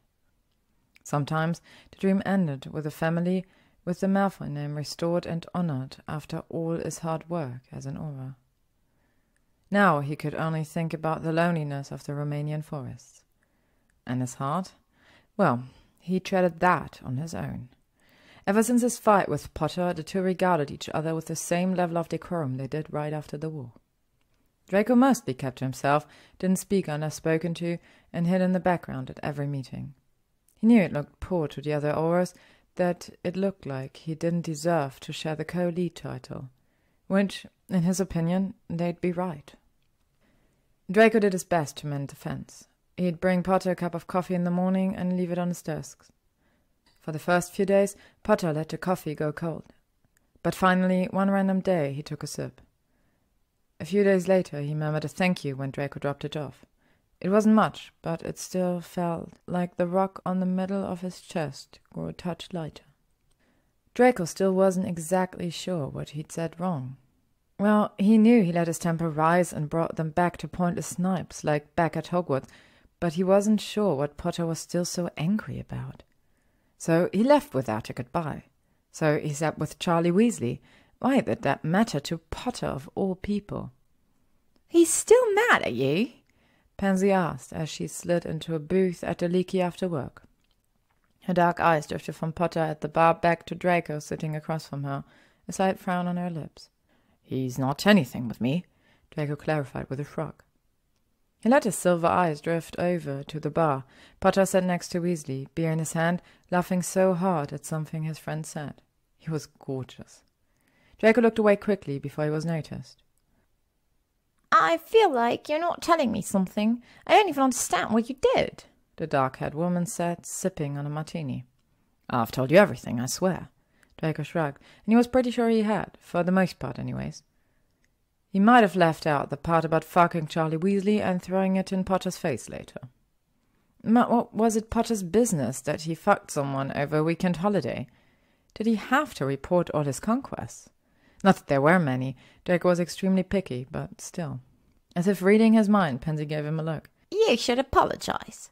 For what? Draco scoffed, though it was hollow and fake. He knew she could see right through his faux annoyance. Well, you obviously buggered this up somehow, and if he's your true love. She trailed off, smirking at his secret knowledge. Say it a little louder, will you? He snapped at her. Just say you'd like to understand what you did wrong so you can apologize and do whatever needed to get him bent over your desk, she cackled. Bent over my desk? Draco asked, raising an eyebrow. Both former Slytherins turned to regard the man in question. Pansy tilted her head to the side as she sized the man up. I bet Minnie Weasley pecked him at least once, Pansy decided. Then again, with that scruff, I'd let him bend me over his desk, or couch, or the kitchen counter. Hell, even the bar he's leaning on right now. I'm not letting him bend me over anything, Draco grumbled with an eyebrow. Not with that attitude, corrected Pansy and took another sip of her drink. Looks like Weasley's using the loo. Go talk to him. Before I could tell her no, she kicked him hard in the shin. He swore hard and gave her the finger, but stood up from the booth, if anything, to escape more violence from the witch. She never stopped at just one kick. Draco had met Pansy right after work, so he was still in his dress shirt and slacks, but had loosened his black tie and ruffled his hair since he'd seen Potter last. Just to give his nervous hands something to do, he rolled up his sleeves as he approached the bar, trying to come up with something to say. All he could come up with was, "Potter, a word?" The other man looked up from his drink, both not shocked to see Draco there, but also surprised to hear them speaking to each other. "Sure, Malfoy, I suppose so," Potter replied, trying to make his voice sound gruff and emotionless. "I want to set things right," he said, putting his hands in his pockets. He tried to repeat what Pansy had said. "And I've been trying to figure out what exactly I've done wrong to cause—" "You don't know," Potter interrupted him. "Well, I was crass and a touch rude." Draco tried to get back on track. "And I'm sorry for that." "A touch?" Potter scoffed in a way he might have learned from Draco himself. "I know I should have said goodbye that evening as well." Draco tried to keep his tone level, but he knew his frustration was seeping out. Potter bit his lip, internally debating something Draco could make out. "That's not really why I'm hurt." Draco's brow furrowed. "Then why is it? I don't know what I've done to hurt you, but—" "Merlin, you're bloody awful at apologies. Still waiting for mine from the wall," Weasley cut in, returning to the bar. He was smiling, maybe even joking playfully, but a little confidence Draco had plummeted to the sticky bar floor. He felt embarrassment heat his cheeks. "Ron!" Harry chastised softly. "No, he's right, I am. I just wanted to let you know I'm just sorry and—" Draco said, swallowing hard, but he couldn't say it, so he finished with, "And yeah." He took a deep breath and focused on the space in front of him, refusing to let himself truly see Potter or Weasley. He would not break down in front of them. He would not be vulnerable, not here, not in front of Potter, not when he had only 6 months left. Like he always did, Draco quickly built his walls and defend himself from the emotions trying to break him. He looked up quickly at the man in front of him and gave a curt nod before leaving quickly. "And I miss you," was what he wasn't brave enough to say. 202. Everyone I've heard. That's still alive, at least. Katie Bell, Madame Rosmerta, Neville Longbottom, Ginny Weasley, honestly, the whole bloody Weasley family. Well, minus Charlie, obviously. Granger, Hagrid, Goyle, Myrtle, though she's technically dead. Mum, Potter times 1,000. I feel like I'm missing a lot of people. Fuck, I really am a dick. The entire wizarding world, and some muggles too. Oh, and that bloody hippogriff, if it's still alive. Christmas Eve. After the war, the manor had gone through a full renovation. Beyond the ministry completely destroying the place, looking for secret passageways and hidden dark magic artifacts, his mother decided to try to restore the manor back into a home. It worked for the most part, with her taste of warm neutral tones and soft plush furniture. All the portraits of relatives had been replaced with sunny landscapes and beautiful florals. All the dark wood was now light and no longer weighed down with books and artifacts, but personal family photos and knickknacks from travels. For Christmas, the house elves had decorated the entire manor with twinkle lights and decor in the same color scheme. Even the tree in the middle of what used to be the drawing room was white and sparkling with glitter and lights. Narcissa had even charmed the wrapping any present put under the tree to turn to a shade of her design. No tacky red and green for the Malfoy manor. Christmas Eve was a small affair compared to the large gatherings there used to be. Instead of all the pureblood families coming for a grand party, now it was only the 3 Malfoys, his Aunt Dromedar, and his cousin Teddy. It was a quiet night, and Draco found himself sitting in his childhood bedroom. Not much had changed since he moved out when he was 18. He almost had to laugh at the amount of dragon paraphernalia around the room. Posters, a mobile in the corner, even a nameplate on his door. He'd even come up with a Lumos spell that would light his ceiling in the Draco constellation when the lights turned out. There was a loud knock at the door, and it slammed open without any pretense. Draco might have been annoyed at the intrusion, but in the doorway stood Teddy, all dressed up in a holiday sweater and antlers with little lights on them. Aunt Cissa won't let me open presents until everyone is by the tree, announced the young boy haughtily. He had to be 6 or 7 by now. Draco wasn't exactly sure. Pretty rude of Aunt Cissa, Draco smirked. The boy nodded vigorously, not catching the sarcasm at all. I know, Teddy gasped and pouted. Draco chuckled and stood up from his bed. He took another look around the room, not sure if it'd be the last time he'd been in there. It still belonged to a teenager, but it also still felt a bit like home. He looked back at his cousin, his hair going from playful teal to a contemplative navy. He watched Teddy's eyes take in the room. "You can come in," Draco offered. Teddy slowly entered the room, drifting towards the dresser and bookshelves to look at all the photos and things he'd collected over the years. His fingers trailed over the wood of the dresser, leaving a trail in the dust. He poked at the photos, laughing when they got angry at his taps. Finally, he noticed Draco's broom hanging on the wall. "You have the numbers 2001? Teddy gasped, his fingers ghosting over the numbers cut into the wood handle of the broom. "Yeah, it's not a fireball, but it won some games." Draco chuckled. He watched Teddy's fascination with the broom, and an idea came over him. "Do you want it?"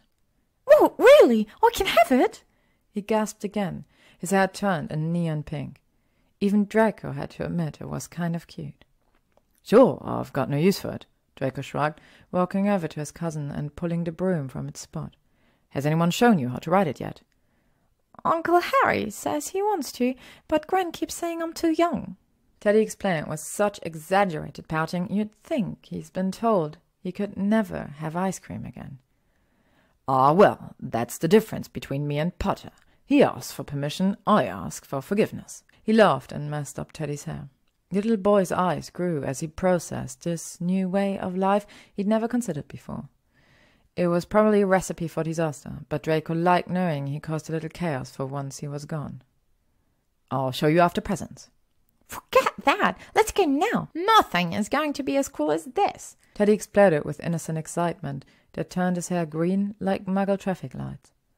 Draco wished he could still have that sort of excitement about anything these days. He vaguely felt it when he thought about Potter, but he knew that was just a broken dream these days. "All right," Draco said, his smile matching Teddy's, grabbing 2 jackets from his closet and throwing one to Teddy. "Right, now it is." A few days later. The rest of Draco's Christmas holidays had been quiet. He spent the days with his parents, sitting by the fire and reading quietly. Most would find the time boring, but Draco found it warm and peaceful, comforting. It was a few hours that he could sit without the word breathing down his neck. He knew he'd eventually have to tell his parents the bad news, but he still couldn't bring himself to break his mother's heart. He didn't want her thinking he just up and left one day, but he couldn't imagine her attempting to visit him in his dragon form like he knew she would. He didn't want to see her tears again. He returned to work the next day to a mountain of paperwork on his desk from whoever was stuck on desk duty. Most of the time he'd split it between him and Potter, but ever since the bar he'd backed off. Draco had his head buried in paperwork when a cup of black coffee was set on his desk. He looked up to see Potter smiling down at him softly. Draco raised an eyebrow questioningly. "Happy Christmas." Potter greeted him, a wary smile like he wasn't sure he was allowed to speak. "Happy Christmas." Draco nodded back, the same wariness to his own voice. Potter made his way to his own desk and plopped in his chair, but dawdled about not getting to any actual work. "Teddy won't shut up about you, know," Potter finally said, breaking the ice a bit harder this time. "Me? He's usually all about you," Draco said, setting his pen down and leaning back in his chair, welcoming a conversation between friends again, finally. "Oh, no. Now it's Draco's amazing at flying, and Draco's so cool, and he's going to beat me as a first-year seeker, 'cause Draco taught him how to dive in the snow." Potter prattled on much like Teddy had all Christmas Eve when they finally got back on the ground. They had flown until Teddy's teeth were chattering, even with warming charms. Draco rode one of his old brooms from the shed and showed his cousin all the tips and tricks for steering the Nimbus 2001. By the end of the evening, Teddy was doing nosedives and corkscrews like a natural, much to Aunt Scissor's and Aunt Dromedar's dismay. Afterwards, they drank hot cocoa by the fire while Draco shared his old Slytherin playbooks and showed Teddy memories from his games in the family pensieve. It was the best Christmas Eve Draco had had in years, maybe ever. "Well, falling off and swallowing the snitch isn't a skill we can all have," Draco snorted. Potter smiled to himself. "True. You're actually probably the better one to be teaching him Quidditch. You've got loads of years and talent on me." "Hardly," Draco scoffed, rolling his eyes. While he enjoyed showing Teddy how to fly, the young boy had also continually yelled about how excited he was to show Uncle Harry everything he just learned. "No, really. Gryffindor did just fine when they lost me, but when Slytherin lost you, they weren't the same," Potter explained. Draco considered Potter's point for a moment. It was fair, but he was still skeptical. "Or Gryffindor was just a better team overall and wasn't being carried by the mediocre seeker," Potter huffed. "Will you stop doing that?" "Doing what?" "Evading my compliments," he grumbled. Draco could tell he was annoyed.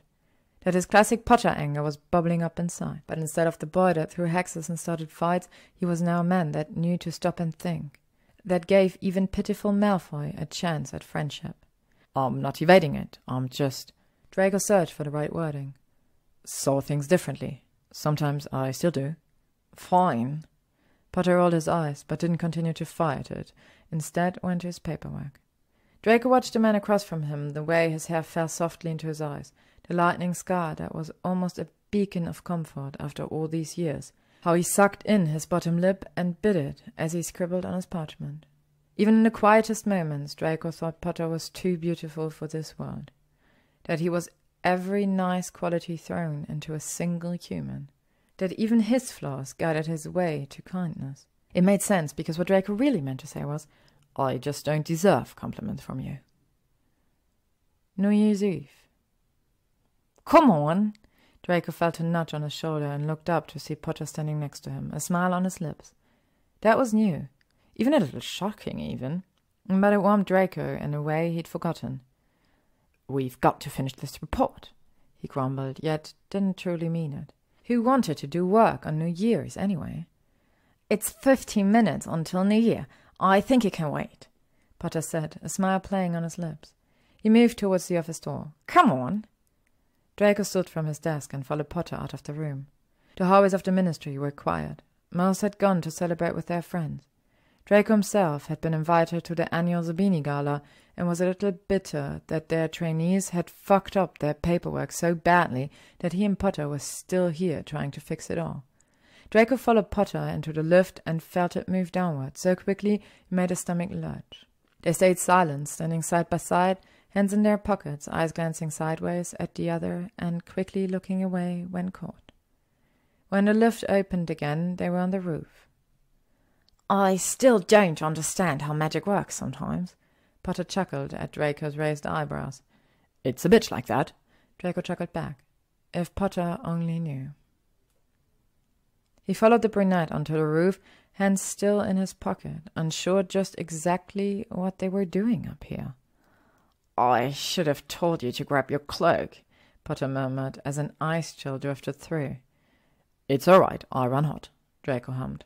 He noticed as winter set in that the cold no longer penetrated his skin. His blood had begun to boil inside of him and keep him warm during even the harshest snow. He supposed it was one perk to becoming closer to turning into a dragon. Potter pulled a carton of clove cigarettes from his pocket and put one between his lips. Draco reached over and lit it by snapping his fingers. Oh, hey, thanks. Potter stumbled over his words. Draco nodded and turned to look at the view around them. Wherever they were was tall enough to look down upon most of the buildings and streets. On another night it might have been quiet or just full of traffic, but tonight there was laughter and cheering in the air. There were parties full of people and live music from the other rooftops. There were friends and lovers, couples and families, everyone merry and full of happiness for the new year to come. If you only had a year to live, how would you spend it? Draco asked softly, barely aware he even asked aloud. He felt Potter move closer to him, their bodies almost touching side by side as they looked out at the world of happiness before them. Destroy Horcruxes and save the Wizarding World? Potter offered with a laughter in his voice. Draco snorted and rolled his eyes, looking over at the mischievous man next to him. Sounds taxing and honestly a little boring. Potter barked out a laugh, almost coughing on the smoke from a cigarette. Merlin, it was. Never want to go camping again in my life. Draco stole the cigarette and took a drag, his eyes moving back to the muggle parties filled with joy. A calm filled the air before the loud beats of counting. 3, Potter joined the beats. 2. And then the air filled with loud cheers and deafening blows. The sky lit with color, blasting in plumes of sparkles and bright extravaganza. Draco forgot about the cigarette as he took in the spectacle of muggle fireworks lightening up the sky like their own sort of magic.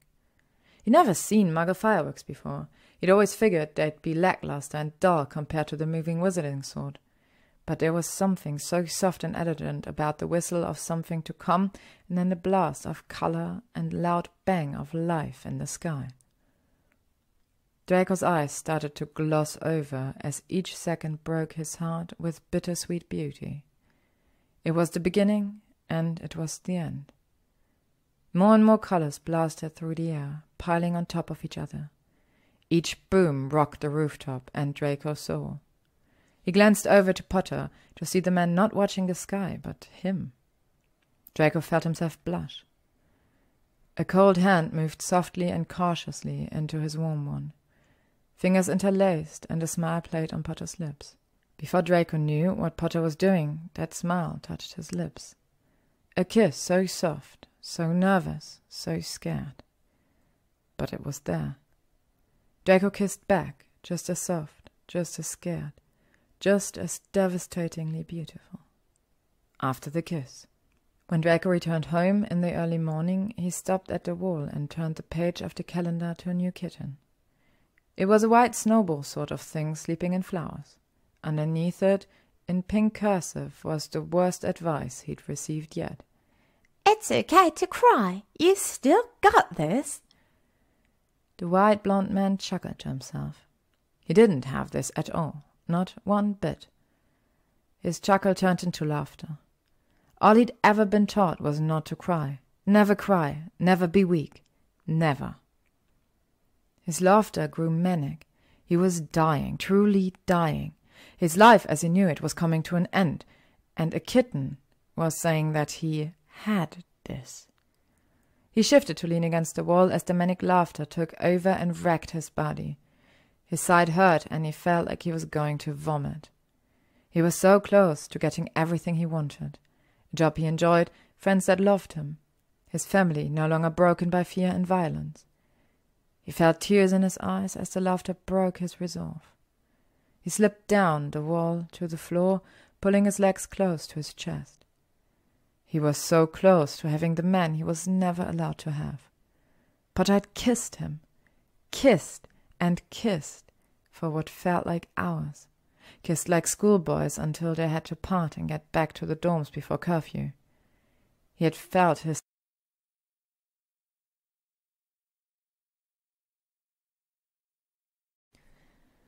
The Third Worst Year by TheFrancakes, read by LMX Mabella. 6. Does it even matter? To whomever it may concern, please accept this letter as my notice of immediate resignation. Regards, Draco L. Malfoy. Whatever. The best way to ignore the present and future is to drink. At least that's what Draco thought as he tossed back another shot of tequila at his kitchen counter. He wasn't sure why he was even bothering with glasses anymore. He'd been steadily getting drunk for the last part of a week. In fact, he wasn't sure the last time he'd been sober. Possibly when he wrote his resignation letter. Most likely, since he didn't tell the ministry to fuck off. He should have. Maybe he would in another letter. More tequila, though, first. That made it easier not to think about Potter being the one to read his letter first. Let's ignore this. Standing in front of his pantry, Draco made a face of displeasure. Nothing looked interesting. He wanted a snack to go with his fire whiskey, but he couldn't quite put his finger on his craving. Something salty but rich. Something hearty but elegant to taste. Filling but lean and juicy. His eyes drifted to the corner which was spelled for low temperature. He could go for a steak. That would do. He was halfway finished eating it when he realized he forgot to cook it. Maybe 85? Father, if anything happens to me, donate half my vault to the Romanian Dragon Sanctuary. The other half can go to... Actually, just donate all of it. Blaze can get my villa I'm supposed to inherit. Pansy gets my wardrobe and inherited jewelry, and whatever else the fuck she wants. She earned it putting up with my ass at Hogwarts. Theo can have whatever he wants. I'm realizing I don't own shit for as much money as I have. Whatever, I don't care. All my Quidditch should go to Teddy, though.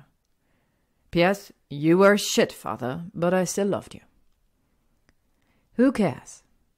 It was dark outside, but Draco had lost track of time, lost track of the days even. The kitten was still the white one, telling him it was okay to cry, but he knew they were well past that sentiment and date. He'd purchased a Muggle television, and it was honestly one of the best ideas of his life. These movie things were fucking great. They seemed so real, like a window. Even the knocking on the door was loud, and like it was on his own door. He yelled from where he lay on the couch. The knocking grew louder, and he rolled his eyes. He got up from the couch, stumbling slightly, because he was, of course, still drunk from the night before. Or maybe it was from this morning. Merlin, what time was it? He opened the door, ready to shout at the visitor to fuck off. Astoria! His ex stood there in a winter coat and high heels, pouting ruby-red lips. Your father said you need a bit of help getting your life back on track, so I thought I'd come help, she explained, stepping into the apartment and shutting the door behind her. Draco raised an eyebrow. Help how? The woman smiled and dropped her coat, revealing nothing underneath. Oh, that could work. He nodded, glad he wasn't so drunk he couldn't get it up. Astoria visiting did not help. Not how she envisioned it. It was a mediocre night of sex all around the apartment, though Draco was sure she had somehow gotten better at blowjobs since the last time her mouth was around his cock. But she also tasted like menthol cigarettes, not cloves.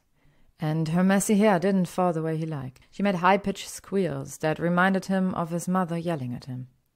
They kept drinking through the night, making all the bits and pieces fuzzier. Finally, he blacked out and the whole night went dark. In fact, the next thing Draco remembered was Astoria slapping him in the morning before she left. He wasn't sure what he did to deserve that. He definitely made her come multiple times. He was sure of it. Well, he usually did at least. Actually, he said, "Thanks for the fuck, but we're still over." So really, he deserved the slap.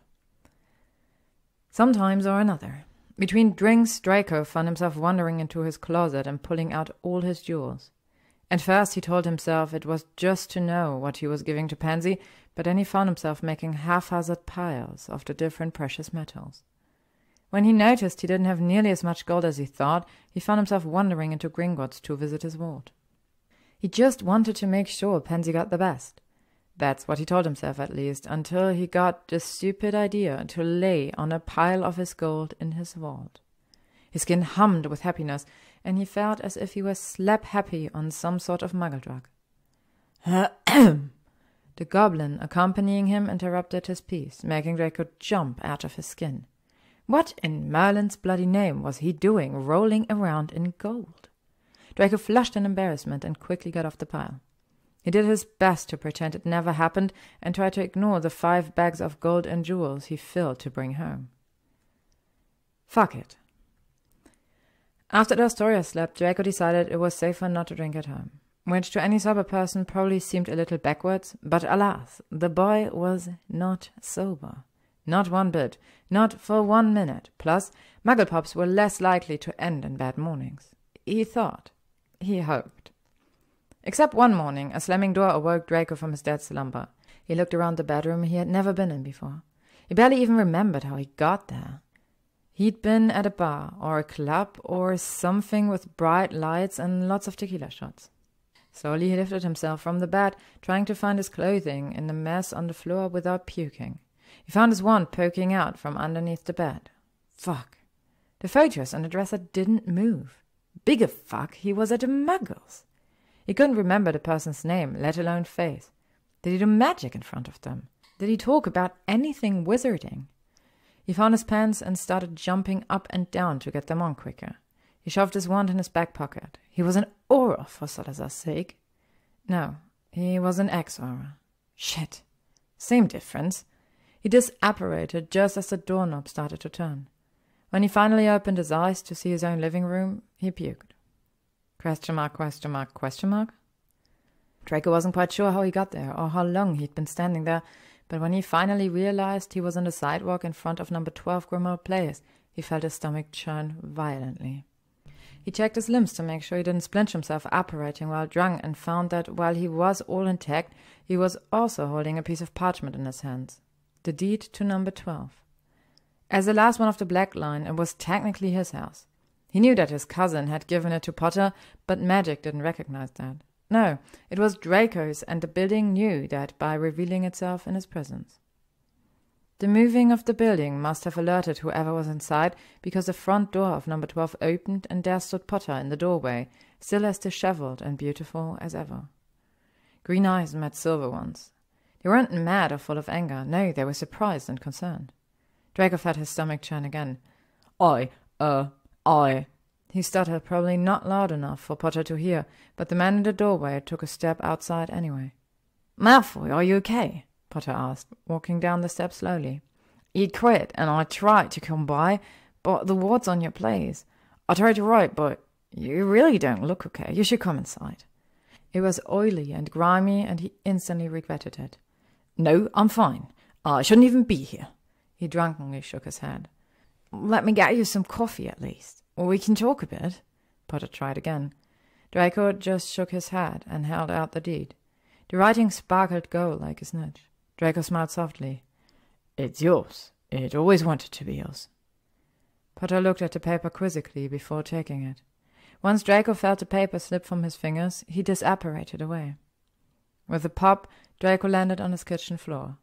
He collapsed and curled his body into a ball as the sobs racked his body once again.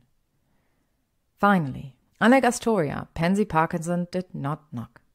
No, she blasted doors down. Fuck the wards that were trying to keep her out. She was a force. Draco was startled. He fell off the couch onto the floor with all the empty beer bottles, Kit Kat wrappers, and gold coins. The woman didn't give a fuck as she strode in and started cleaning magic at all the empty food cartons scattered around the place. She was surprised nothing was living in any of the piles of trash. This place is disgusting. Is that raw meat? She said, making a face at the smell. Draco looked around and shrugged. He wasn't sure the last time he showered, let alone what day it was. You're disgusting, he muttered back immaturely and took a sip of a half-full beer bottle he found on the floor. It was warm, but it still did just fine. She rolled her eyes. What the fuck is wrong with ye? she snapped as she crossed the living room and started pulling him up off the floor. Theo, help me! Draco blinked a few times and realized Theo was also there. And Blaise. A whole party if they played their cards right. Salazar, what's with all the gold? Theo asked as he took in the pile of gold coins that Draco had been sitting on top of on the couch. He examined it in the air. Draco gasped as it glinted in the light. Don't touch it, Draco growled quickly, then turned back to his normal self. But wait, I found this great club, Draco said, shaking Pansy off and standing on his own. He swayed slightly, but he didn't fall. A win in his book, if you asked him. Let me change and we can. Pansy, go get the shower started, Theo demanded. Make it cold, Blaise agreed. Before Draco knew it, he was getting hauled into the bathroom and shoved under a stream of ice-cold water. The water turned to steam as it touched his hot skin, but it still did the job, waking him up from his haze. Enough to realize he did not want to be sober. Stop! Fuck you both! He yelled, trying to kick and punch himself out of Blaise and Theo's grasps. He wanted nothing more than to stay in his haze, to keep ignoring the doom of his future, to forget that he could have a life he loved and love he lived for. He screamed bloody murder at the top of his lungs. I'll fucking crush you all when I get my hands on my wand. This wand? Pansy asked, twirling it between her fingers and holding up a large emerald on a chain. Also, I'm keeping this necklace. Give it back, now, he demanded, not sure if he meant the wand or the necklace. But like good friends, none of them listened. To be continued. Thank you for listening to today's chapter of The Third Worst Year by TheFrancakes, read by LMX Mabella. If you would like to stay up to date on upcoming chapters and stories, you can follow me on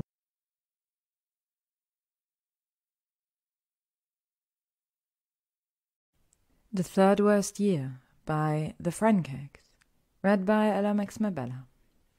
7. 1 week. It took time to sober Draco back up. The Slytherin trio worked in shifts, taking care of their friend, nursing him through withdrawals and back to sobriety. With the help of magic, they cleaned up his place and washed away the stench of vomit and stale liquor from the floors. They hugged him through the shakes and sat on the bathroom floor with him when his stomach revolted against the change. Pansy let him sleep with his head in her lap and played with his hair while the boys restocked the fridge with real food. At some point, Theo had declared the kittens creeped him out and took down the calendar. Finally, in the middle of one night, Draco awoke with his head on Theo's chest and with Blaise curled behind him. Pansy, on Theo's other side, curled into his armpit and hugged close. Even in their sleep they looked worn out and exhausted, but they all held each other tight. He thought about moving and extracting himself from the warmth and safety of his friends. But the thought that this could be the last time he ever felt so loved kept him from moving. Maybe he didn't know true love, but he knew this love, and he was going to soak in it until the end. 3. Draco, yo, thanks for the donation. Got the new sanctuary section all set up for your new body. It's got a lake view and everything. Harry told me you're going through a hard time, so I hope this note finds you well. You always got a friend here in Romania, and not just a FWB. Happy almost birthday, Charlie. 2. Draco stared at the letter in his hand. He'd been reading it and rereading it for a day. He hadn't realized it was so close. His stomach churned, and he felt bile rise again in his throat. He wanted a drink, to ignore it, to forget it. Pansy plucked the parchment from his hands, and her dark eyes read over Charlie's words. What's he mean about your new body? Pansy asked. You fucked Charlie Weasley? Theo asked, reading over Pansy's shoulder. Blaise hummed in agreement. It's time. The three of them had still not left Draco's flat, and he had not asked them to, even though he had been doing better the past week. Time? Draco asked, snatching the paper back. Yeah, Theo agreed. Time to tell us everything. Now Draco really wanted a drink. But instead he leaned back on the couch and chose to finally tell his best friends everything. From the prophecy and finding out Potter was his true love, to telling Potter he liked him at the club, to fucking Charlie in Romania, to Weasley still hating him, to not deserving Potter even as a friend, to being kissed on New Year's, to being called shy, to the sweet taste of clove cigarettes that haunted him, to the snitch he could never have, to how Potter's blush started on his chest and worked its way up, to how in 3 days' time he would turn into a dragon because the kiss didn't end the curse, to how his life was over and he'd missed them most. Pansy was in tears by the time he finished talking, using Theo's chest as a handkerchief. Theo himself was quiet, looking at his feet, clearly processing everything he could do to find a way to change it all. It was only Blaise who spoke up, sighing loudly and rolling his eyes. "Merlin, you're a fucking idiot," he declared, annoyance and not one drop of sympathy or anguish in his tone. "Excuse me?" Draco snapped his eyes at his friend in the chair across from him. "You heard me." Blaise snapped right back. "I mean, I agree, but for other reasons," chimed Theo. "Blaise, explain," Pansy said between sniffs. "The Chosen isn't Potter," explained Blaise. "He's the Chosen One, but he's not your chosen true love because you fucking refuse to choose him and keep bloody pushing him away. So hence, you're an idiot." "I thought you were gonna say you're the sinner," Theo noted to Blaise, then turned to Draco. "But he has a point. Potter kissed you, not the other way around." Draco looked between his friends as he processed what Blaise revealed. It was true. Potter was the chosen one, but that's not what the prophecy said. Not exactly, at least. The chosen true love could slay the dragon curse. He could have fallen in love with anyone as long as he just let love in. It was his own stupid heart that wanted Potter, not the fates. Potter had chosen him, kissed him even, and Draco thought, bloody hell, he was an idiot. That's what he got for calling the fates stupid. "Fuck!" Draco yelled, plopped back onto the couch and pulled at his hair. "You told him you liked him and then fucked his best friend's older brother," Pansy gasped. "I thought he didn't remember," Draco groaned, his hands moving from his hair to covering his face as the pieces fell into place. He thought back to their fight when he returned from Romania. He threw it in Potter's face that he fucked Charlie. No wonder he was pissed off. "Clearly he did," scoffed Blaise. Draco peeked through his fingers to glare at his friend. Sometimes he liked it better when Blaise didn't talk, mostly because Blaise was always right. "Fuck!" Draco repeated. "Then he kissed you, and you thought, let me quit and go on a raging bender and fuck half the wizarding and muggle world," Theo added. "It wasn't half," scolded Draco. "You fucked Astoria and that was enough," Pansy groaned. "Is that why she slapped me?" Draco asked innocently. Shit. They all leaned back into the couch and chairs, thinking and processing the news that could have been figured out almost a year ago. Draco's silver eyes traveled from friend to friend to friend, concern on all their faces, hearts breaking from learning they were losing their friend. He thought about the prophecy, about choosing love. How maybe choosing true love wasn't just with a kiss, but also seeking help from his friends. Fuck. He was worse than an idiot, whatever that was. "I'm sorry," he told them. They looked up, and he said it again. "I'm sorry I didn't tell you sooner. Didn't choose to tell you sooner. That I should have known you would have helped and never let me go through this alone." "It's not us you need to say sorry to," Theo shrugged. "Kinda is," countered Pansy, "but he's also right. Potter even wrote he was worried about you and asked us to check in. He still cares about you." "Merlin, I fucked this up," Draco sighed and stood up, running his hand through his hair. He looked at Blaise. "If this goes badly and I turn into a French Tarrasque, murder me on the spot."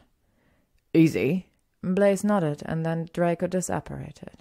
Theo and Pansy exchanged looks, then turned to their friend, shouting together. "Easy?"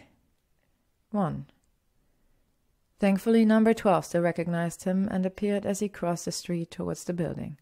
He remembered giving Potter the deed, and honestly, even in his stupid drunkenness, he knew it was the right move. The house belonged to Potter, not him. It was late at night, the street was quiet, and the stars winked mischievously down at the blond men that thought he outsmarted them. He knocked loudly, hoping that Potter wasn't already asleep. He stood on the top step, wringing his fingers together, biting his lip, and feeling his nerves start to take over. Maybe Potter was asleep. Maybe he was out. Maybe he was on a date. Maybe this was a bad idea and Draco deserved to become a dragon. But just as he was about to step away, the door opened and there was Potter, half asleep, glasses askew, and hair even messier. He must have fallen asleep on the couch. "Malfoy," Potter asked, holding back a yawn. "Is everything okay? It's nearly 1 in the morning." Yes and no. Yes and no. Draco stumbled over his words. Potter seemed even more confused. Draco pushed his hands through his hair and tried again. "I fucked up. I freaked out and I pushed, because I don't deserve you. Because I'm broken and scarred and a total fucking mess, and we don't make sense, but not having you doesn't make sense either." "You know, I'm just as fucked up," Potter sat, leaning against the doorframe, crossing his arms and pursing his lips together to hide a smile. "You didn't fuck Charlie Weasley." Draco rolled his eyes. Potter snorted. "No, I guess I didn't, but I shouldn't have just cut you out. Charlie only told me you were having a tough time, and I was hurt you went to him, not me. And I wasn't even sure you remembered what you said at the club," he explained, then added on. "And then also that you fucked him, or he fucked you, if I remember correctly." Draco felt the blush on his already warm cheeks. Merlin, he said that, hadn't he? He was such a fucking jerk when he was scared. He supposed that went all the way back to their relationship back in Hogwarts, even. "You didn't have to quit either, you know," Potter added. "I was stupid, thinking if I got you alone and kissed you, maybe you'd want me again, and—" "I've always wanted you, ever since I met you," Draco interrupted. Potter's eyes grew, but he didn't go back to what he'd been saying. He didn't say anything, but Draco noticed a soft blush creeping upward from Potter's collar. Draco bit his lip. He had nothing more to lose, so he continued instead. "I figured you probably regretted it, and I didn't know how to fucking deal with sitting across from you day after day, knowing I have no chance. And then I went on a stupid bender and did some really stupid shit that might make you hate me again if I mention it." "As long as you didn't fuck Ron too," Potter quipped. Draco made a face. "No, 1 Weasley's enough for me." "Me too," Potter chuckled. The smile he had been trying to hide earlier spat on his lips as he straightened up from the doorframe. "I know another way for you to deal with it." Draco bit his lip. "How's that?" "Come inside," Potter asked, making room for Draco to step by. Draco nodded and stepped forward, crossing the threshold into number 12. But instead of continuing inside, he stepped closer to Potter. The other man inhaled sharply, and his body swapped closer, his nose just grazing against Draco's. Draco could smell the sweet cloves on his breath. The scent of syrup and butter hovered in his clothing. His hands clenched with the need to touch. He closed his eyes, thinking of everything that was holding him back, and that told him he wasn't allowed to have this. He thought of the mistakes he made at Hogwarts, the ones he could never say sorry enough for. He thought about the lives he ruined. He thought about the lonely nights and the way he was just happy to sit across from Potter without having anything more. He thought about all the times he told himself he didn't deserve love and happiness, that his inner demon told him he was a Class 5 extremely dangerous and murderous monster. And then he let it all go. He took a breath and decided it was time to forgive himself too. He decided to kiss Potter. He was choosing this. Them. Lips touched lips, and muggle fireworks burst inside of him. His hand reached out and found Potter's waist, moving around the other man and pulling him closer than he'd ever been, asking for forgiveness instead of just permission. He tasted the sweetness of cloves, then was consumed by it when Potter opened his mouth to his. Potter's arms wrapped around his neck and got lost in Draco's hair. Together they moved farther into number 12, knocking into a heavy 12-foot umbrella stand and nearly toppling over. They held tight to each other to keep upright, but their bodies betrayed their true ones as they ground against the other. Potter's hands moved quickly, moving down to Draco's jumper and tugging it over the blonde's head and tossing it somewhere in the dark distance. Draco returned the favor, fiddling with the buttons to Potter's classic flannel shirt and tugging it off his shoulders as Draco's mouth found heaven on Potter's neck. Groans exploded out of the other man, his tanned hands gripping at Draco's hair again. "Upstairs," he directed weakly. He was able to peel Draco away for a moment, but grabbed his hand and laced their fingers to keep them connected as they sprinted up the stairs together. They barely made it to the landing before Potter was turning around to kiss Draco again. Their momentum caused Potter to fall backwards onto the landing and pull Draco down on top of him. They were trying to keep their wits about them, but each kiss pulled them deeper. Draco could feel the heat on his skin, not from the curse, but Potter's touch lightening every cell that had gone dormant from self-hate. Their lips fought against each other, swollen and beautiful from bites and nips, kissing hard with tongues dancing against the others. Draco's pale fingers undid the buttons to Potter's muggle jeans, and his hand found gold as it slipped inside. He pulled back just enough to search Potter's eyes for resistance, for any hint of doubt, but there was nothing there but the bursting green of want, lust, and a deep longing Draco knew matched his own. "Gods, you're beautiful." Potter smiled up at him before making a gasping noise as Draco began to pump him. He leaned up and pressed his lips against Draco's once again, holding on to the blonde's shoulders and raking his nails against his skin. The floor was dusty and dirty, but a need was taking over that left both men panting and desperate for more touch. Potter's nails scratched down Draco's sides all the way to the V of his hips and untied his joggers. His fingers stopped just before shoving them down. "I'm sorry, but this floor is disgusting," Potter said, and Draco barked with laughter. "And everyone calls me the press," quipped Draco as he moved to stand and help Potter off the ground. Potter kept their hands locked together as he pulled Draco down the hall to his bedroom. Draco barely had a moment to take in his surroundings before being pushed on the bed and lips connected with lips again. Their hands worked quickly, helping each other shed their pants and final bits of clothing before there was nothing stopping their bodies from pressing together. Draco rolled them over, pinning Potter underneath him and grinding their cocks together. Potter swore loudly and arched his body into Draco's, grinding back hard enough to make the pale men above him swear right back. His fingers found Draco's cock and wrapped around him, starting to pump him slowly, using his thumb at the tip to swipe the bit of pre-cum and use it as extra lube. Draco was seeing stars with fireworks bursting in between and did his best to navigate his hand in the night table drawer that Potter pointed to. He fumbled around and finally found the lube Potter mentioned between kisses. He found his wand next, using a cleansing spell quickly before applying the lube to his fingers.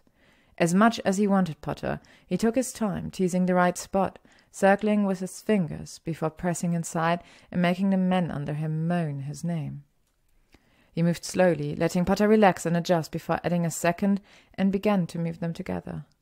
Potter arched against him once more, this time moving to wrap his legs around Draco's waist and grind together again. "Fuck, Potter, be patient," Draco muttered, because he was starting to lose any of his own patience when being touched this way. "You try wanting this for years," he shot back, making Draco laugh and then kissed the man all over again as he moved to position himself. "Try for over a decade," Draco confessed, making Potter smile even while drenched in lust. Every emotion and feeling welled up inside of him as he pressed into the man below him. Their hips tilted together so that he could sink so deep he felt consumed. There were so many adjectives entering his mind that it was turning to putty. Heavenly, perfect, home. Draco opened his eyes to see green ones staring back at him.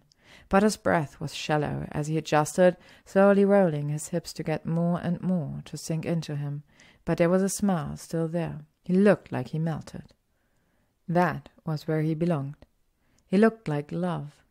Draco smiled back as his own self melted and combined with his childhood foe. He moved one hand to cup Potter's face and leaned down to kiss him softly, tenderly, to love him deeply with every year that built between them. They didn't have to say it for the switch in the universe to finally flip. It was a look of feeling and knowing that appeased the fates and sent the stars down to earth. It was a kiss that made them start moving together to add friction to their skin and tell the gold in their veins to start bubbling. It was a deep thrust and gasps of names that cast a magic so old most forgot it existed. It was nails scratching down Draco's back and bruises on Potter's hips that activated the gold thread. It wrapped around them thick and tight, tying them together and blinding their souls. It felt like they were levitating, that they left the room and were in another atmosphere, on another planet. Just them and the stars, wrapping around each other, sinking deep into that spot and becoming part of each other. They came hard together, holding on to the other, a gold thread stretching from their hearts and tying together in a knot that could never be untied. Draco was panting hard, his hair glued to his forehead from sweat, and a cool chill rushed over his skin that he had not felt in months. He opened his silver eyes to look at the man beneath him. His golden tanned skin glistening with sweat, and his breath just as labored. There was stick and sweat gluing their bodies together, but neither moved to reposition. Even as they came down, Draco didn't pull out, nor did Potter unwrap his legs. Instead, they just stayed there, together, smiling, loving. "I'm sorry for ever hurting you," he whispered softly. "I'm sorry too," Potter said, his fingers softly tracing the Sectum Sempra scar that started on Draco's collarbone and moved across his chest. Draco took hold of Potter's fingers and kissed the tip softly.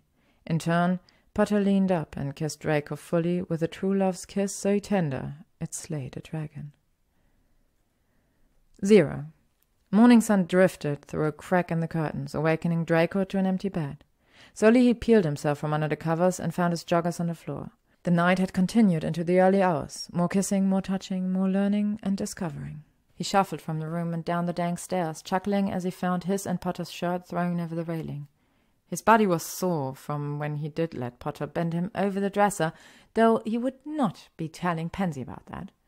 Number 12 looked like it had been attempted to be cleaned and brightened up, numerous times even, but it still had the shabbiness of an old pureblood house that rotted from too much dark magic over the years. "What's with the curtain wall?" Draco asked as he entered the kitchen, finding Potter at the stove cooking the mug away. He saw 2 coffees set out on the table, a very sugary coffee with milk that was half drank, and a black coffee set with a warming charm. "A portrait of Mrs. Black. Yells at everyone for being blood traitor trash," Potter explained as he plated the pancakes and Draco sipped his black coffee. "Why don't you just take her down?" Draco asked, sticking his fingers in the syrup for taste. Potter swatted at him, making him chuckle. "Tried. Nothing works, magic or muggle," Potter said, turning his back to Draco as he added the finishing touches to their breakfast. "Ah, a black family sticking spell then. Sirius was kicked out, but I can probably do it." Draco shrugged. "Fuck, I would have shagged you sooner if I knew it was that simple." Potter laughed, shaking his head. Then he turned around, plate of pancakes in his hand with a lit birthday candle stuck in them. Thank Salazar, he was no longer craving raw meat. "This is disgustingly cute, Potter." Draco smiled embarrassedly. Now he was the one with the creeping blush taking over. "Harry," he corrected. Draco's smile wider, taking over his whole face as he repeated, "Harry." "And well, it's your birthday, isn't it?" Harry asked, glancing over at the calendar on the wall. It was a Quidditch calendar with no inspirational quotes. Thank fucking Merlin. "I suppose it is." Draco bit his lip. He closed his eyes, thinking for a moment of all the things he could wish to come. But the fact of matter was he actually got to wish at all. That there was a future in front of him, and that was more than he could wish for. So instead of blowing out the candle, he leaned in and kissed Harry lovingly. The end. Thank you for listening to today's chapter of The Third Worst Year by TheFrancakes, read by Ella McSmithbeller. If you would like to stay up to date on upcoming chapters and stories, you can follow me on YouTube, Instagram, AO3, Spotify, or Tumblr.